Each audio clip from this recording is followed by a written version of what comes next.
Feliz sábado a todos. Eu ouvi comentários muito bons sobre tudo neste fim de semana. Amamos ouvir esses comentários positivos. Obrigado por estarem aqui. Estamos muito felizes por terem escolhido passar os últimos dias aqui. Sei que eu fui abençoado ao ouvir diferentes palestrantes e ao apreciar a comida também. Como eu gostei de estar palestrando com a Jeannie de manhã, mas fora isso, está tudo muito bom. Vamos começar nosso estudo na página 48. Na verdade, vejamos aqui a página 47. Página 47 das suas anotações. E vamos tentar chegar à página 72. Mas primeiro vamos fazer uma oração. Pai Celestial, ao continuarmos nosso estudo, pedimos que Teu Espírito Santo esteja conosco para nos guiar, nos instruir e nos preparar para os grandes eventos que logo explodirão no cenário mundial. Agradecemos pela promessa de Tua presença e reivindicamos essa promessa. Em nome de Jesus. Amém. Parte do que faremos logo no início é uma revisão do que fizemos ontem. Portanto, vamos começar na parte inferior da página 47 das suas anotações. Vocês lembram que, de acordo com o verso 4, Mateus 24 foi dado especialmente aos discípulos para que eles não fossem enganados. Em outras palavras, é direcionado aos fiéis e não ao mundo em geral. Então, notamos que, no início do tempo do fim, muitos afirmarão ser Cristo. Pessoas afirmarão ser Cristo. E esse é o verso 5. Porque muitos virão em meu nome, dizendo, eu sou o Cristo, e enganarão a muitos. Observem que, nesse momento, há pessoas que afirmam ser Cristo. Mais adiante, nos versos 23 a 27, veremos que é Satanás quem personifica Cristo. Portanto, há uma diferença entre pessoas que afirmam ser Cristo, aqui no verso 5, e Satanás personificando Cristo mais adiante na sequência. Então, vamos para os versos 6 e 7, é apenas uma revisão do que estudamos ontem. Os versos 6 e 7 falam sobre o tumulto na sociedade e na natureza. E diz, e ouvireis falar de guerras e de rumores de guerras, e não vos perturbeis, porque é mister que tudo isso aconteça, mas ainda não é o fim. Porque se levantará nação contra nação e reino contra reino, e haverá fomes, pestes e terremotos em vários lugares. Em Marcos capítulo 13, verso 8, acrescenta que haverá tumultos, que hoje chamamos de motins. Em outras palavras, não haverá apenas guerras externas, haverá tumultos internos nas sociedades e nas nações. Agora, quem causa todos esses desastres? É Deus quem está causando todos esses desastres? Não. Quem está causando? Satanás. Eu quero que vocês observem o verso 8. O verso 8 nos diz que todas essas coisas, a propósito, temos uma declaração de Ellen White que amplifica todos os desastres que ocorrerão. Ela menciona furacões e tsunamis e coisas assim. No verso 8 diz, porém, tudo isso é o princípio das dores. E Ellen White escreveu, no Grande Conflito, página 590, essas visitações devem se tornar cada vez mais frequentes e desastrosas. Agora, qual é o objetivo de Satanás ao causar essas coisas? Ele tem um motivo oculto. Ele tem um propósito para causar esses desastres na sociedade e na natureza. Qual é o seu plano? Sua intenção é culpar o povo de Deus pelo que está acontecendo. E sabemos disso porque o verso seguinte nos diz isso. Vocês lembram da palavra então? Tote? O que tote significa? Significa algo que acontece depois de outra coisa. Isso e depois isso. Então você tem os desastres nos versos 6 e 8. E o versículo 9 diz, então, esse é o primeiro uso do tote aqui em Mateus 24. Então eles, a pergunta é quem são eles? Mateus não identifica quem são eles, mas Marcos e Lucas fazem isso. Então eles os entregarão à tribulação. Note que tribulação não é qualificada. Não é grande tribulação, mas a tribulação. e matarão vocês. Isso acontece durante a tribulação? Sim ou não? Sim, pois não haverá nenhum mártir após o fim da provação. Então diz que então eles o entregarão à tribulação e o matarão. E vocês serão odiados por todas as nações por causa do meu nome. Portanto, observem claramente que o verso 9 remove o véu e nos diz que a razão pela qual todas essas calamidades estão acontecendo é porque Satanás quer culpar o povo de Deus. Aconteceu algo semelhante nos dias de Elias? Quem foi culpado pela fome e pela pestilência nos dias de Elias? Foi Elias. Disseram, você é o perturbador de Israel. E essa é uma declaração que Ellen White usa com relação ao fim dos tempos. E em última análise, Satanás não apenas pretende perseguir aqueles que as pessoas vão pensar que estão causando essas coisas, mas seu propósito final é perseguir e destruir aqueles que guardam o sábado do sétimo dia. Agora vamos rolar para baixo, até onde diz em Marcos 13, verso 9, porque temos que avançar. Marcos 13, verso 9, nos diz que quando essa tribulação chegar, a propósito, Marcos 13 e Lucas 21 têm o mesmo sermão de Jesus, mas há detalhes que não estão em Mateus. Portanto, o que vamos fazer é pegar o testemunho de Mateus, Marcos e Lucas e combiná-los para ter o quadro completo. Marcos 13, verso 9, nos diz que quando essa tribulação chegar, o povo de Deus não vai fugir. Eles vão testemunhar. Marcos 13, 9 diz, mas tomem cuidado, pois eles, não nos diz quem são eles os entregarão aos conselhos e serão açoitados nas sinagogas. Vocês serão levados à presença de governantes e reis por minha causa, para lhes servir de testemunho. Então, o que vai acontecer durante essa pequena tribulação, esse pequeno período de angústia? O povo de Deus terá que testemunhar perante as grandes pessoas da terra, perante governantes, reis e conselhos.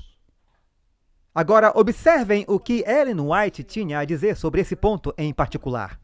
Em Fundamentos da Educação Cristã, página 217, que está em suas anotações de estudos, ela escreveu que muitos terão que se apresentar em tribunais legislativos, alguns terão que se apresentar diante de reis e diante dos aprendizes da terra para responder por sua fé. Aqueles que têm apenas uma compreensão superficial da verdade não serão capazes de expor claramente as Escrituras e dar razões definidas para sua fé. Que trágico! Precisamos estudar nossas Bíblias, pessoal. E também no livro Eventos Finais, página 209, Ellen White acrescenta, não nos parece possível para nós que alguém tenha de permanecer como? Sozinhos. Mas se Deus alguma vez falou por mim, virá o tempo em que seremos levados diante de conselhos e diante de milhares por causa do seu nome. E cada um, individualmente, cada um terá que dar a razão de sua fé. Então virão as mais severas críticas a toda a posição que tiver sido tomada em nome da verdade. Precisamos então, agora é que ela nos dá o conselho, precisamos então estudar a palavra de Deus para sabermos por que acreditamos nas doutrinas que defendemos. Portanto, durante essa tribulação, o povo de Deus terá que se apresentar diante dos grandes homens e mulheres da terra, líderes da sociedade, para justificar nossa fé pelas doutrinas que defendemos. Agora, como podemos fazer isso? Bem, agora, antes de responder a essa pergunta, eu quero dizer a quem a palavra eles se refere. Mateus diz que eles vão perseguir, eles vão tentar matar você. Quem são eles? Bem, as passagens paralelas nos dizem quem são eles, e eles são muito improváveis. Observe Lucas capítulo 21, verso 16. Vocês serão traídos até pelos pais, irmãos, parentes e amigos, e eles matarão alguns de vocês. Esses são eles. Em Marcos 13, capítulo 13, verso 12, Agora o irmão trairá o irmão até a morte, e o pai trairá seu filho, e os filhos se levantarão contra os pais e os levantarão à morte. Isso não parece possível, parece? Mas tudo isso vai acontecer durante a tribulação. Não a grande tribulação, mas durante a tribulação, que é um curto período de angústia, enquanto a porta da graça ainda está aberta. Ellen White escreveu em Eventos Finais, páginas 150 e 151, as seguintes palavras: amigos, amigos, se mostrarão traiçoeiros e nos trairão.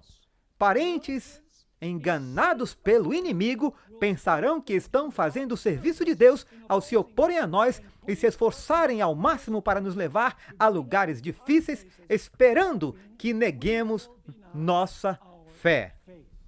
Em Profetas e Reis, página 588, ela escreveu: aqueles que são fiéis a Deus serão ameaçados, denunciados e prescritos. Serão traídos. Agora ela está citando Lucas 21:16. Eles serão traídos pelos pais e irmãos, parentes e amigos até a morte. Agora, quando formos levados perante as grandes pessoas do mundo, os governantes, os reis ou os tribunais, etc., como saberemos o que fazer? E onde obteremos poder para falar?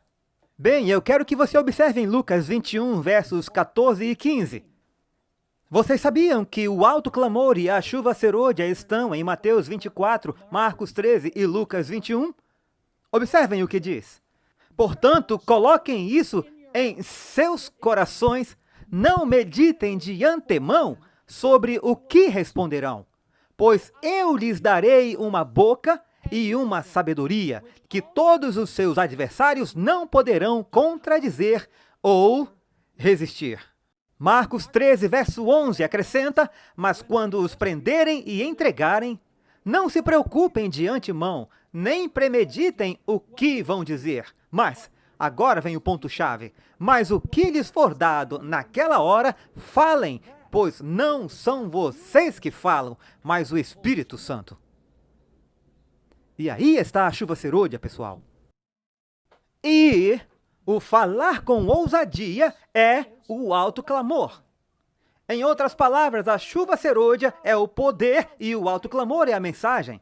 E quem vai dar isso ao povo de Deus quando eles tiverem que testemunhar? O Espírito Santo. Ellen White escreveu, em Grande Conflito, página 606, que os pecados de Babilônia serão expostos. Isso está no capítulo sobre a advertência final. Os temíveis resultados da imposição das observâncias da igreja pela autoridade civil, as incursões do espiritismo, o furtivo, mas rápido progresso do poder papal, tudo será desmascarado pelo alto clamor, sob o poder do Espírito Santo. Tudo será desmascarado. Por essas solenes advertências, o povo será agitado. Na verdade, Ellen White usa Lucas 21, verso 15, para falar sobre o alto clamor. Na próxima citação, em Manuscript Releases, volume 8, página 187, ela escreveu que aqueles que receberem Cristo como Salvador pessoal resistirão ao teste da provação nesses últimos dias. O Senhor Jesus dará aos discípulos uma língua e sabedoria que seus adversários não poderão contestar nem resistir. Lucas 21, verso 15. Aqueles que não conseguirem superar as ilusões satânicas por meio do raciocínio darão um testemunho afirmativo que confundirá os homens supostamente instruídos. As palavras sairão dos lábios dos iletrados com tal poder de convencimento e sabedoria que haverá conversões à verdade. Claramente, isso acontece durante o tempo de angústia, correto? Milhares se converterão sob seu testemunho. Isso não é lindo? Então, o que o povo de Deus fará durante o pequeno período de angústia? Eles correrão para as montanhas, certo? Não. O que eles farão? Eles pregarão um alto clamor. Sob o poder da chuva serôdia, a fuga vem mais tarde, em Mateus 24. Porque temos uma sequência cronológica de eventos. Agora, durante o alto clamor na chuva serôdia, Ellen White descreve que multidões sairão da Babilônia e se juntarão ao povo de Deus. Observe a próxima citação em Primeiros Escritos, página 33. Eu vi que Deus tinha filhos que não viam e não guardavam o sábado. Eles não rejeitaram a luz sobre ele.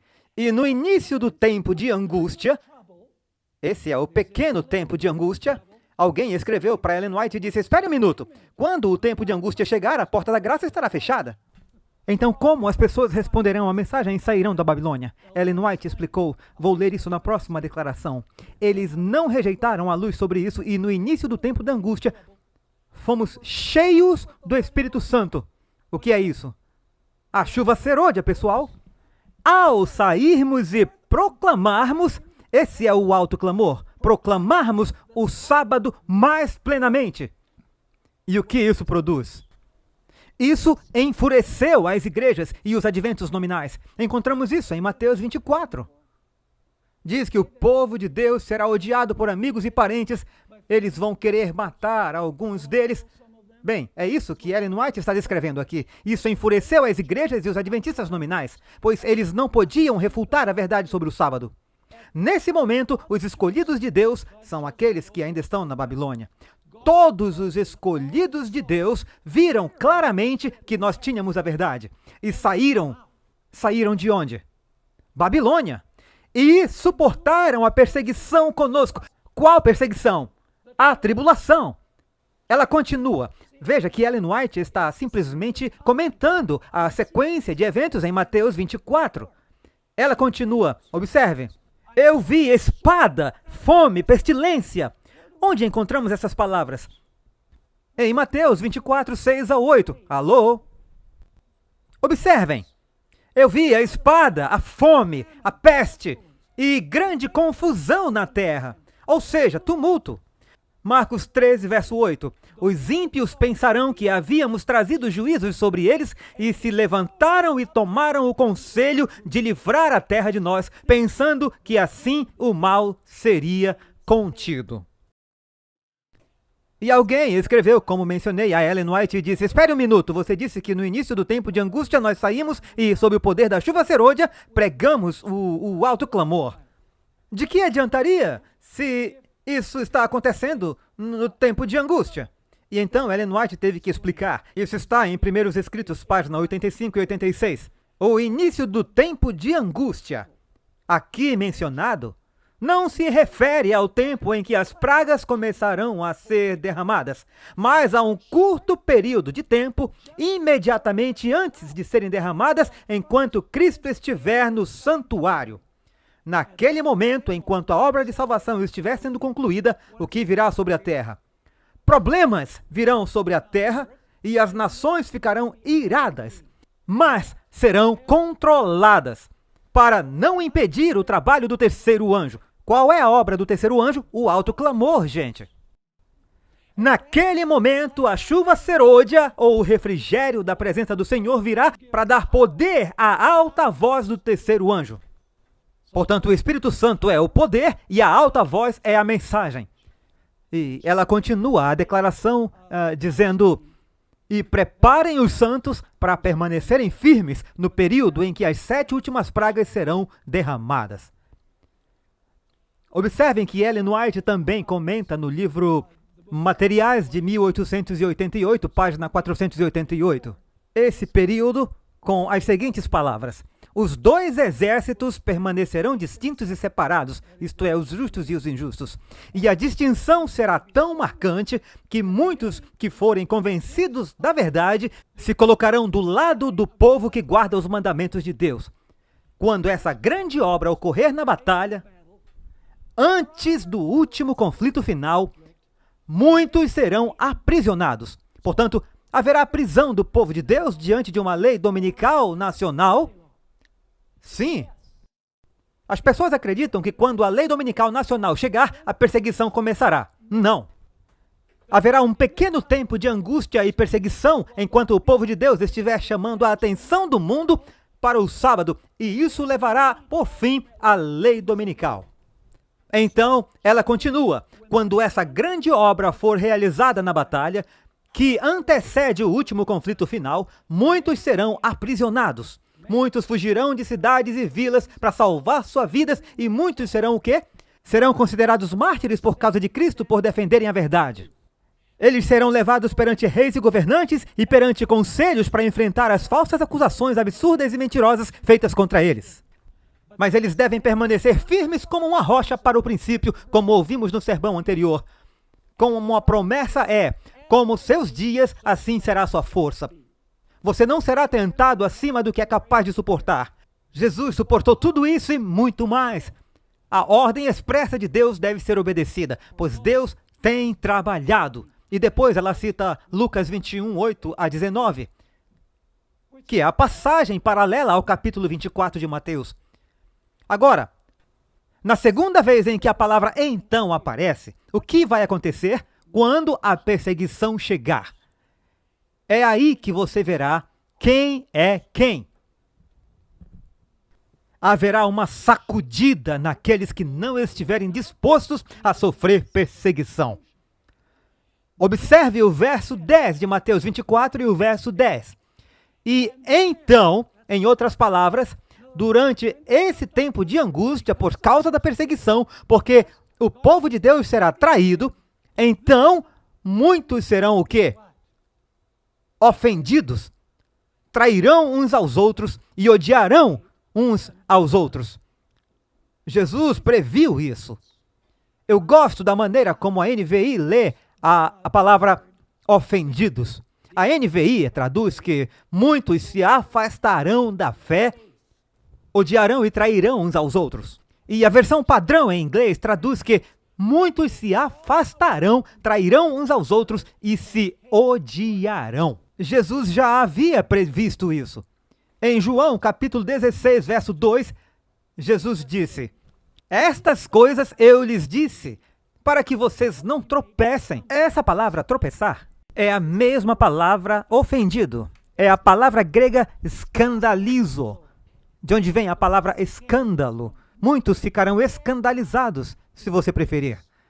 Eles o colocarão para fora das sinagogas. No final dos tempos serão as igrejas. Sim, está chegando o tempo em que quem matar vocês pensará estar prestando um serviço a Deus. Isso está relacionado com a tribulação que estamos discutindo? Com certeza. Agora, essa palavra, tropeçar, também traduzida como ofender, é usada na parábola do semeador. Em Marcos 4, 16 e 17, ela se refere a indivíduos que são cristãos superficiais. Em outras palavras, elas são um solo representado por um terreno pedregoso, onde não há profundidade de solo. Observem Marcos capítulo 4, versos 16 e 17. Esses também são os que foram semeados em solo pedregoso, que, ao ouvirem a palavra, imediatamente a recebem com alegria, mas não têm raiz em si mesmos. E assim permanecem apenas por algum tempo. Depois, quando vier o quê? Quando surgirem tribulações ou perseguições por causa da palavra, porque você está pregando a palavra, imediatamente eles se escandalizam. Em outras palavras, eles tropeçam e caem. Estão comigo ou não? Portanto, o verso 10 nos diz que qual é a consequência da tribulação? Aqueles que não são fiéis ao Senhor são abalados. Eles vão se escandalizar com a mensagem porque não estão dispostos a sofrer perseguição. E é exatamente isso que Ellen White retrata. Nesse tempo, de acordo com o verso 11, haverá muitos falsos profetas que se levantarão. Ela diz no verso 11, então, e a propósito, a palavra então não é tote, a palavra é kai. Em outras palavras, uma tradução melhor é e, durante esse tempo, quando a sacudidura estiver ocorrendo, e muitos falsos profetas se levantarão e enganarão a muitos. Em outras palavras, precisamos conectar o verso 10 com o verso 11. Como muitos que estão deixando a fé porque não querem sofrer perseguição, muitos falsos profetas surgirão durante esse período. É interessante a citação que temos aqui em nossas notas de estudo. Ellen White, no Grande Conflito, página 607, no capítulo sobre a advertência final, que tem a ver com a chuva serôdia e o alto clamor, ela escreveu o seguinte: enquanto o povo, isto é, aqueles que sairão da Babilônia, enquanto o povo vai até seus antigos professores com a ansiosa pergunta: essas coisas são verdadeiras? Então, o que está sendo pregado por essas pessoas, o alto clamor, é isso mesmo? Observem, os ministros apresentam fábulas. Qual é a próxima palavra? Profeta. São eles falsos profetas, então? Que profetizam coisas suaves para acalmar seus medos e tranquilizar a consciência desperta. E Ellen White até afirma que grandes homens da Igreja Adventista apostatarão. Observem essa declaração, essa triste declaração em Grande Conflito, página 608.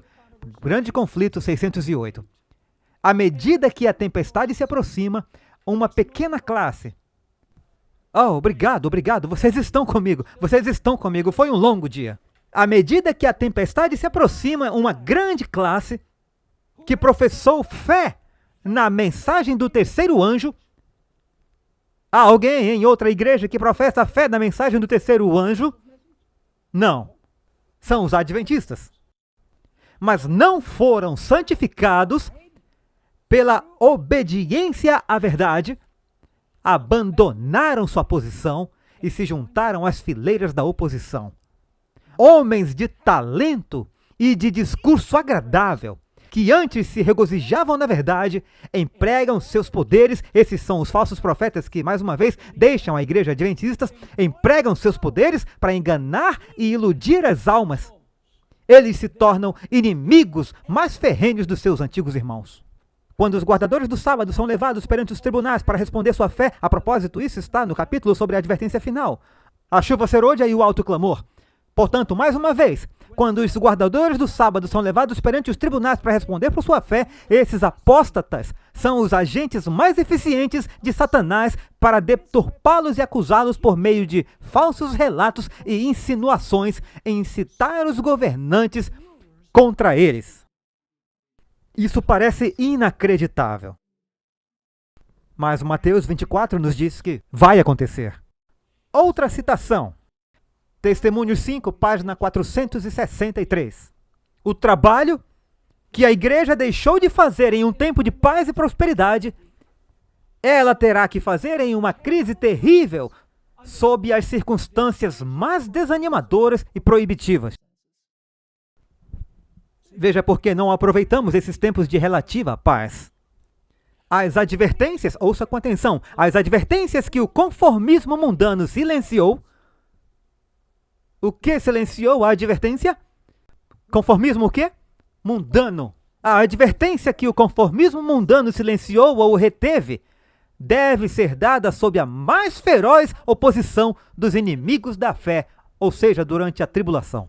E nesse momento, os conservadores superficiais, não estou falando de conservadores teológicos, veremos daqui a pouco. A classe conservadora superficial, cuja influência tem impedido o progresso da obra, renunciará à fé e se posicionará ao lado dos inimigos declarados para os quais sua simpatia tem tendido há muito tempo. Esses apóstatas manifestarão então a mais amarga inimizade, fazendo tudo o que estiver ao seu alcance para oprimir e difamar seus antigos irmãos e provocar indignação contra eles. O dia está diante de nós. Os membros da igreja serão testados e provados individualmente. Eles serão colocados em circunstâncias em que serão forçados a prestar testemunho da verdade. Muitos serão chamados a falar perante conselhos e tribunais de justiça, talvez separadamente ou sozinhos. A experiência que os teria ajudado nessa emergência, eles deixaram de obter, e sua alma está carregada de remorso pelas oportunidades desperdiçadas e privilégios negligenciados. Isso é sobre nós. O que estamos fazendo agora? Estamos nós estudando a profecia em profundidade? Na verdade, entendemos em sua plenitude a mensagem da Igreja Adventista? Conseguimos explicá-la? Teremos que fazer isso um dia. Portanto, vamos ao que interessa e fazer um estudo aprofundado da Bíblia e do Espírito de profecia, para que quando tivermos que testemunhar, possamos ganhar almas para o reino. Porque, em última análise, é disso que se trata, não é ganhar uma discussão. Daí alguém poderia dizer: e quanto à classe conservadora, ou seja, aqueles que acreditam que precisamos ser cuidadosos com nossa dieta e que precisamos ser cuidadosos ao guardar o sábado e assim por diante, é isso que é a classe conservadora? De forma alguma. Veja essa citação de Ellen White. Testemunhos 3, volume 165, o que ela define sobre classe conservadora.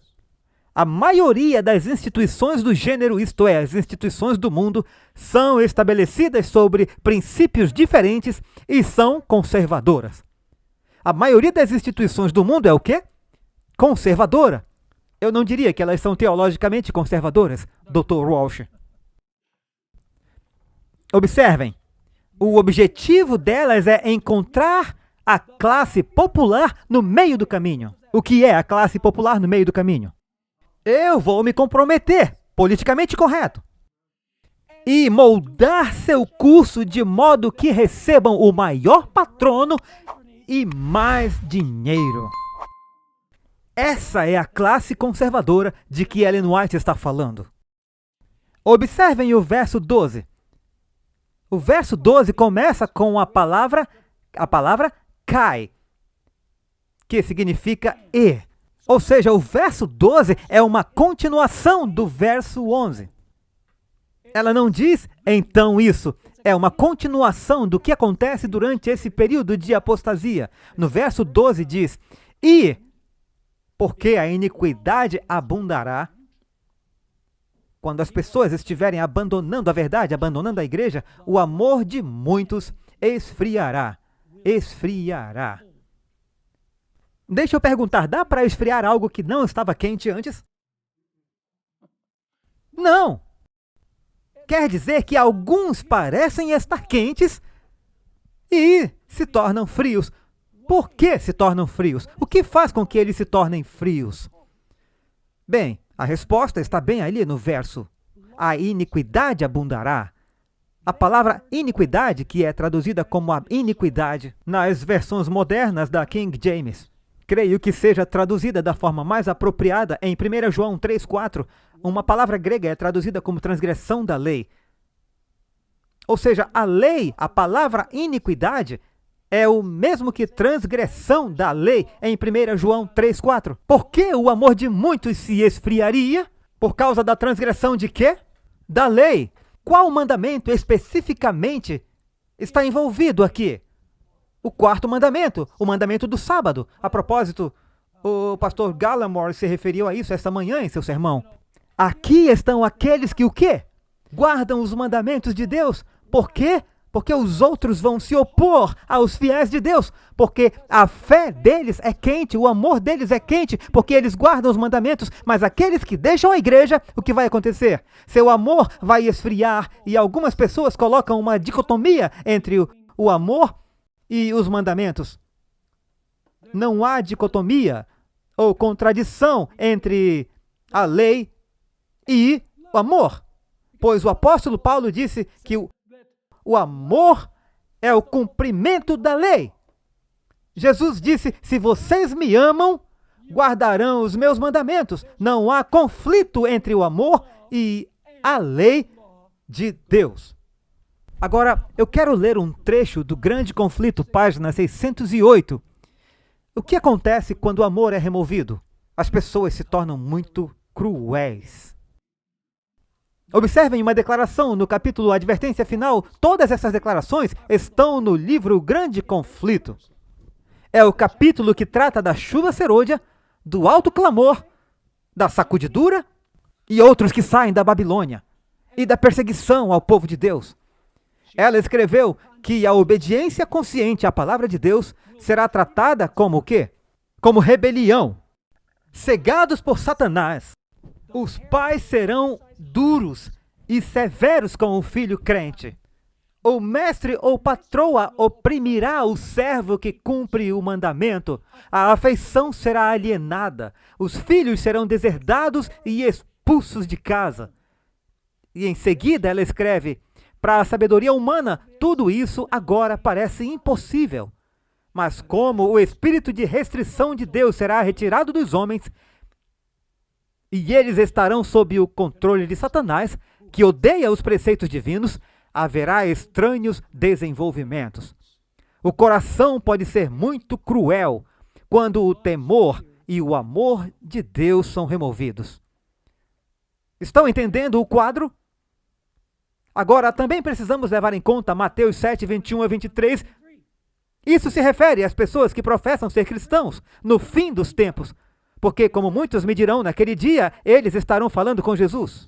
Observem Mateus 7, 21 a 23. Jesus diz: nem todos os que me dizem devem ser cristãos. Cristãos professos? Sim. Nem todo aquele que me diz Senhor, Senhor, entrará no reino dos céus, mas aquele que o quê? Que faz a vontade do meu Pai que está nos céus. Muitos me dirão naquele dia: Senhor, Senhor. Se eles estão dizendo Senhor, Senhor, estão afirmando ser cristãos, certo? Senhor, Senhor, não profetizamos em seu nome? Não expulsamos demônios em seu nome? E não fizemos muitas maravilhas em teu nome? Então declararei a eles: nunca vos conheci. Apartai-vos de mim, vós que sois transgressores da lei. Mais uma vez, a mesma palavra grega, traduzida como ilegalidade em versões mais modernas, mas é a mesma palavra anon, que significa transgressão da lei. Ellen White descreveu o abalo daqueles cujo amor esfria. A propósito, o abalo é daqueles que afirmam ser cristãos, que afirmam ser seguidores de Jesus. Ela escreveu o seguinte: haverá uma sacudidura da videira. O joio deverá, com o tempo, ser separado do trigo. E, em seguida, observe que ela cita Mateus 24, 12. Ela escreveu, porque a iniquidade é abundante, e o amor de muitos se esfriará. É exatamente o momento em que o genuíno será o mais forte. Ela também cita Mateus 24, verso 2, no livro Filhos e Filhas de Deus, página 211. Antes de tudo, ela cita o verso: e por se multiplicar a iniquidade, o amor de muitos esfriará. O pecado poluiu a própria atmosfera. Logo, o povo de Deus será testado por provações ardentes. E observe essa triste declaração. E a grande proporção daqueles que agora parecem ser genuínos e verdadeiros se revelará como metal básico. Em vez de serem fortalecidos e confirmados pela oposição, ameaças e abusos. Lembram do sermão que acabamos de ouvir? Isso deveria nos fortalecer, não nos enfraquecer. Como ela escreveu, em vez de sermos fortalecidos e confirmados por ameaças e abusos da oposição, eles covardemente tomarão o partido dos opositores. Então ela escreve para defender a verdade e a justiça.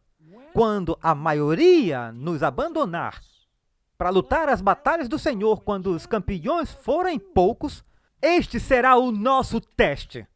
Eu gosto da maneira como ela expressa isso. Nesse momento, devemos obter calor da frieza dos outros, coragem de sua covardia e lealdade de sua traição. Bastante deprimente, não? Tenhamos certeza de estar do lado certo, pessoal. Agora, vamos ao verso 13.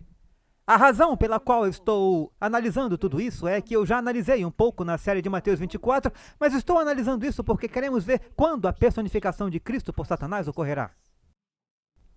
E amanhã, no sermão, daremos muitas informações adicionais, além das que temos em Mateus 24, verso 13. E a pergunta é: então, todo mundo vai fugir? Não. Note o contraste. Mas, como começa o verso 13? Mas, aquele que o quê? Que perseverar até o fim será salvo. Ou seja, em contraste com aqueles que caem, aqueles que perseverarem até o fim serão salvos. Agora, o significado da raiz da palavra perseverar em grego, que é romeno, significa permanecer. Esse é o significado da palavra perseverar aqui. Portanto, se refere àqueles que permanecem e não são abalados durante o pequeno período de angústia. Uma versão traduz como aquele que resiste até o fim. Outra traduz como aquele que permanece firme até o fim. E a ESV traduz como aquele que continua sendo fiel até o fim. De acordo com o dicionário exegético do Novo Testamento, um substantivo relacionado, huomeno, significa independente, inflexível, desafiadora em face do infortúnio agressivo e, portanto, um tipo de coragem. A propósito, essa palavra oomané é a palavra que é usada aqui em Apocalipse 14, 12. A paciência dos santos. E então chegamos ao verso 14. É aqui que encontramos a terceira referência à palavra totem. Então, e esse evangelho do reino será pregado em todo o mundo, como testemunho a todas as nações, e então virá o fim. Esse verso leva você até o fim, não é? Mas ainda há coisas que precisam ser ditas e que acontecerão antes do fim. Portanto, no próximo verso, vamos voltar no tempo. Agora, algumas pessoas dizem, mas espera um pouco, pastor, o evangelho tem sido pregado desde os tempos dos apóstolos. Então, como podemos dizer que esse evangelho do reino, que é pregado em todo o mundo como testemunho para todas as nações, tem a ver com a pregação do evangelho do tempo do fim? Bem, a resposta é simples. Há 3 elementos nesse verso. Primeiro, a pregação do evangelho. Segundo, para todas as nações. E em terceiro lugar, vem o fim. Onde mais encontramos esses mesmos 3 conceitos? Em Apocalipse 14, verso 6. Vi outro anjo voando pelo meio do céu, tendo o quê? O evangelho eterno, para quê? Para pregar aos que habitam sobre a terra, em todas as nações, tribos, línguas e povos. E quando você chegar ao verso 14, verá que Jesus está sentado na nuvem e está vindo para a terra. É quando vem o fim, chega. Portanto, isso se refere à pregação do evangelho no contexto do julgamento. Deixa eu perguntar, Martinho Lutero pregou o evangelho no contexto do julgamento? Não. Martinho Lutero poderia pregar a mensagem do primeiro anjo, temei a Deus, dá-lhe glória, pois a hora do seu juízo chegou? Lutero poderia pregar isso? O apóstolo Paulo poderia pregar? Wesley poderia pregar isso? Não. Vejam que isso se refere à pregação do evangelho para todo mundo no contexto do juízo investigativo. Observem essa declaração de Ellen White, o desejado de todas as nações, página 633. Na profecia da destruição de Jerusalém, Cristo disse: como a iniquidade abundará, o amor de muitos esfriará, mas aquele que perseverar até o fim será salvo. E este evangelho do reino será pregado em todo o mundo, em testemunho a todas as nações, e então virá o fim. Ela está citando Mateus 24, e agora observe o que ela escreveu. Essa profecia será o quê? Será cumprida mais uma vez. A iniquidade abundante daquele dia encontra sua contrapartida nesta geração, assim como uma previsão a respeito da pregação do evangelho. Antes da queda de Jerusalém, Paulo, escrevendo pelo Espírito Santo, declarou que o evangelho foi pregado a toda criatura que há debaixo do céu. Portanto, agora, antes da vinda do Filho do Homem, o evangelho eterno deve ser pregado a todas as nações, tribos, línguas e povos. E em grande conflito, página 356, Ellen White diz que a pregação do evangelho, em Apocalipse 14, 6 e 7, é pregada em um contexto específico no final dos tempos. Isso não poderia ser pregado naquele contexto pelos apóstolos. Vejam essa citação. A mensagem de salvação foi pregada a todos. Mas essa mensagem de Apocalipse 14, 6 e 7 é uma parte do evangelho que só poderia ser proclamada somente nos últimos dias. Pois só então seria verdade que a hora do julgamento havia chegado. Estão comigo? Vejam, estamos seguindo uma sequência. E então, no verso 15, o verso 14, diz que o fim virá, mas ainda há algumas coisas que acontecerão na cadeia de eventos. Então, temos o verso 15. Portanto, quando vocês virem a abominação da desolação, de que falou o profeta Daniel em pé no santo lugar, quem lê que entenda. Obviamente, isso está acontecendo antes do fim. E o restante dos capítulos trata dos eventos antes do fim. Agora, o que é a abominação da desolação? Ellen White deixa isso muito claro. Em Testemunhos 5, páginas 464 e 465, ela escreveu: não está muito distante o tempo em que, como os primeiros discípulos, seremos forçados a buscar refúgio em lugares desolados e solitários. Assim como o cerco de Jerusalém pelos exércitos romanos foi o sinal de fuga para os cristãos da Judéia, a assunção do poder por parte de nossa nação, no decreto que impõe o sábado papal, será um aviso para nós.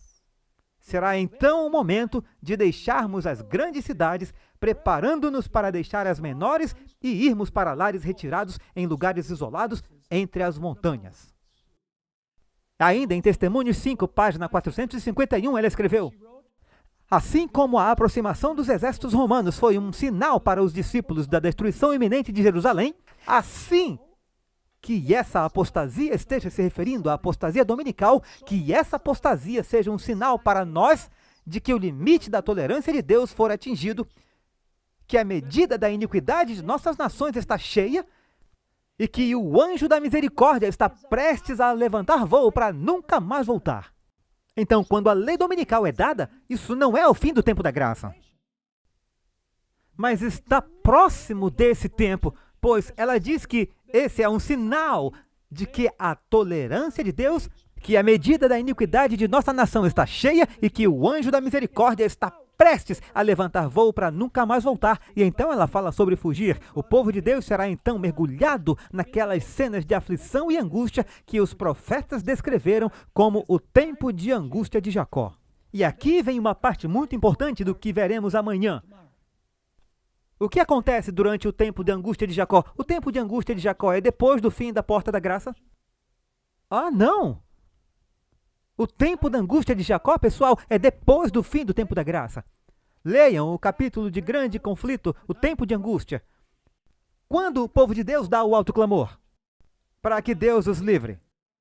No tempo de angústia de Jacó. Lembrem disso, voltaremos a esse assunto.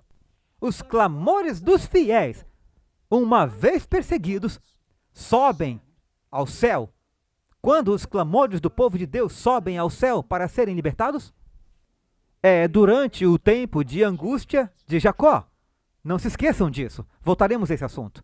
Portanto, nas duas citações que lemos, podemos resumir os seguintes pontos. A lei dominical nacional será legislada e aplicada.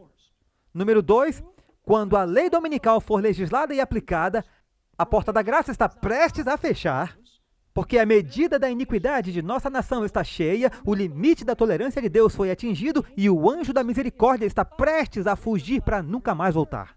A lei dominical será um sinal para que o povo de Deus fuja para lugares desolados. Nesse ponto, o povo de Deus não estará indo às cidades para pregar, mas sim fugindo das cidades. Então vem o próximo ponto, que é a grande tribulação, ou o tempo de angústia de Jacó. E no tempo de angústia de Jacó, é quando os eleitos irão o quê? Clamarão a Deus por libertação. Está claro? E depois de falar sobre ver o sinal, o povo de Deus deve fugir. Veja os versos 16 ao 19. A quarta vez que a palavra toté é usada. Então, quando a abominação da desolação for estabelecida, então os que estiverem na Judéia fujam para as montanhas. Quem estiver no eirado, não desça para tirar coisas alguma de sua casa. E quem estiver no campo, não volte para buscar as suas vestes. Mas ai das grávidas e das que estiverem amamentando naqueles dias. Então vem o verso 20. Muitas vezes no evangelismo citamos o verso 20 para provar que Jesus ensinou que deveríamos guardar o sábado 4 anos antes de ele ascender ao céu. Mas agora, no contexto, descobrimos que todos aqueles que fogem são guardadores do sábado. Observem o verso 20. E orem para que a sua fuga não seja no inverno ou no sábado. Os que fugirem guardarão qual dia da semana? O sábado. E em seguida, observem o verso 21 e 22, então a grande tribulação começará. Quando o povo de Deus fugir, a grande tribulação começará. Esse é o grande tempo de angústia. Esse é o tempo de angústia de Jacó. Observem. Para então. Mais uma vez, a palavra tote. Para então haverá uma grande tribulação, como nunca houve desde o início do mundo até esse tempo, nem nunca haverá. E a menos que esses dias não sejam abreviados, nenhuma carne será salva. Mas por causa dos eleitos, esses dias serão abreviados. E observem o que Ellen White escreveu em Grande Conflito, página 616. O povo de Deus será imediatamente após a lei dominical. Quando o povo de Deus tiver fugido, o povo de Deus será então mergulhado naquelas cenas de aflição e angústia descritas pelo profeta como o tempo de angústia de Jacó. Assim diz o Senhor, ouvimos uma voz de tremor, de temor, de medo, não de paz. Todos os rostos se tornaram pálidos, porque aquele dia é tão grande que não há outro igual a ele. É mesmo o tempo da angústia de Jacó, mas dele ele será salvo. E então vem a personificação da vinda de Cristo.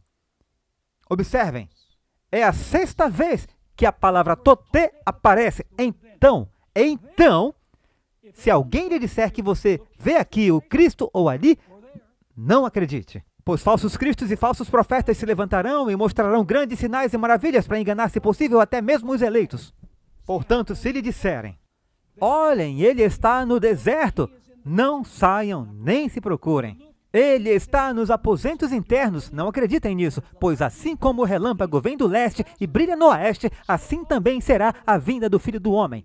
Quando é que a personificação de Cristo vem por Satanás? Quando é que isso acontece? Ela ocorre durante a grande tribulação, após o fechamento da porta da graça. E forneceremos muitas evidências adicionais em nosso estudo de amanhã. E então, observe o verso 29. Imediatamente após o quê? Da tribulação, o final da tribulação. Imediatamente após a tribulação daqueles dias, o sol escurecerá, a lua não dará a sua luz, e as estrelas cairão do céu, e os poderes dos céus serão abalados. E algumas pessoas dizem, isso está fora de ordem. Porque isso já aconteceu em 1780 e 1833. Não. Quando isso acontece, os sinais no sol, na lua e nas estrelas ocorrem quando Jesus está prestes a voltar. Os outros são sinais de que sua vinda está próxima. Há um capítulo inteiro nesse grupo de nota de estudos que não vamos conseguir ler. Eu espero que vocês leiam esse capítulo. Houve sinais no céu, na lua e nas estrelas no passado e haverá novamente no futuro. Ellen White escreveu em Grande Conflito 636 e 637, no capítulo sobre o povo de Deus libertado, essa voz sacode os céus e a terra. Há um grande terremoto, como nunca houve desde que há homens sobre a terra. A propósito, o terremoto é tão grande que ocorre antes mesmo do início da segunda vinda. Porque no verso 30 diz, essa é a sétima vez que a palavra tote aparece. Então, o sinal do Filho do Homem aparece no céu. O que é o sinal do Filho do Homem? Grande Conflito 640 e 641 diz, em breve aparecerá no oriente uma pequena nuvem negra com cerca de metade do tamanho da mão de um homem, é a nuvem que circunda o Salvador e que à distância parece estar envolta em escuridão. O povo de Deus sabe que esse é o sinal do Filho do Homem. Em silêncio solene, eles a contemplam à medida que ela se aproxima da terra, tornando-se mais clara e mais gloriosa, até se tornar uma grande nuvem branca, tendo em sua base uma glória como fogo consumidor. E acima dela, o arco-íris da aliança, Jesus cavalga como um poderoso conquistador. E então, o que acontece quando o sinal do Filho do Homem é visto no céu? O verso 30 nos diz que, então, todas as tribos... Essa é a 8ª vez que a palavra então aparece. E então, todas as tribos da terra se lamentarão e verão o Filho do Homem vindo sobre as nuvens do céu com poder e grande glória. E a última vez que a palavra então é usada, não aparece em Mateus, mas aparece em Marcos, verso 31.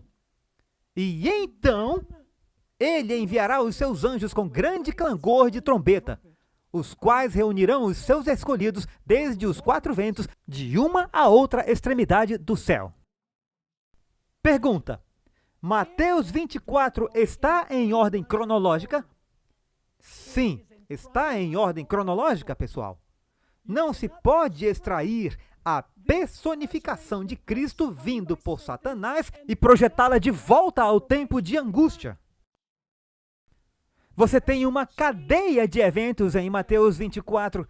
Esse é, para mim, o capítulo mais importante sobre os eventos do tempo do fim em toda a Bíblia. Porque ele nos dá o esqueleto dos eventos do fim dos tempos. Se os eventos do fim dos tempos não tivessem um esqueleto, seriam como uma água viva, movendo-se aqui e ali, em toda parte. Você não saberia onde as coisas começam ou onde terminam. Mas Jesus propositadamente disse: vou lhe dar uma sequência dos principais eventos do início ao fim. Capítulo maravilhoso. E em seguida, você pega Daniel e Apocalipse e os insere onde eles se encaixam na estrutura de Mateus capítulo 24. Capítulo crucial. O nosso tempo está acabando, mas as 2 aparições da palavra tribulação, que é a próxima sessão, distinguem as 2 tribulações. Há 2 tribulações em Mateus, capítulo 24. Sim, a primeira tribulação não é qualificada. É simplesmente uma tribulação. Ellen White a chama de pequeno tempo de angústia. Mas quando você chega ao verso 21, ela a chama de uma palavra qualificada. A grande tribulação. Uma tribulação como nunca se viu antes. A propósito, isso ecoa em Daniel 12, verso 1. E haverá um tempo de angústia como nunca houve desde que existe uma nação. E ecoa também em Jeremias 30, como veremos amanhã, ecoa várias passagens das Escrituras que provam que Mateus 24 está em ordem cronológica exata e precisa. Só Deus poderia planejar isso. E estamos vendo isso se cumprir diante dos nossos olhos. Então, pessoal, amanhã no culto de adoração, na verdade, teremos 2 sermões de adoração, Eric Washer e eu, e estudaremos esse tópico empolgante mais uma vez.